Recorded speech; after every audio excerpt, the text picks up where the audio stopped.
Heraldo, Jairo Tavares, eu estou te conhecendo hoje, mais propriamente nos últimos 15 minutos, e eu já pude perceber que você é um homem do mesmo calibre meu. De verdade.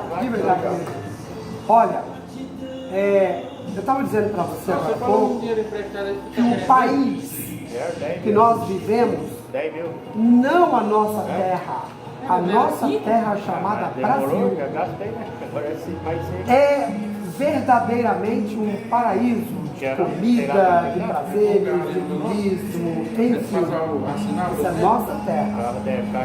A terra que você nasceu, eu nasci, e que milhões do nosso tempo nasceram. Mas eu vou dizer uma coisa para você, Heraldo. Esse país não merece nem você, nem eu. Esse país não tem o seu caráter, não tem o meu caráter. Esse país não nos merece.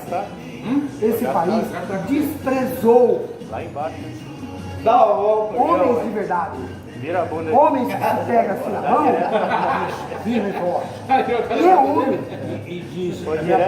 Homem que trabalha, gostei. Homem que trabalha com duas palavrinhas. Sim.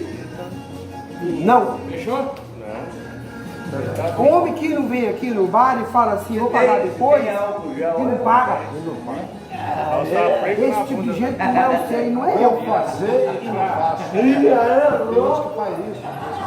Falastrão, puramente falastrão. Olha no seu vídeo, eu estou falando, Jairo Tavares, estou falando para o meu amigo Heraldo, são falastrões. Vocês de 45 anos para baixo não se iguala a homens igual a nós. Não existe. É claro que se colocar isso na rede, vai processar eu, vai processar o Heraldo, nós vivemos num mundo tão litigioso que nem a verdade você não pode falar. Não, quem fala a verdade vai ser processado.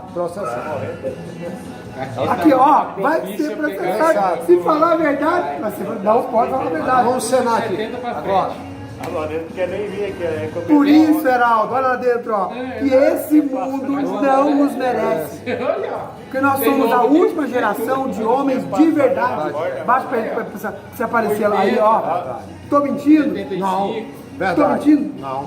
Nós somos a última geração de homens de verdade, que quer o bem do nosso país, que ama a nossa família, que cuida da nossa família, que cuida dos netos e dos filhos. Mas vocês não merecem. Isso é pra você, João Valério. Vocês não merecem. João Valério, meu neto. Tem que aprender a ser homem aqui, ó. Isso.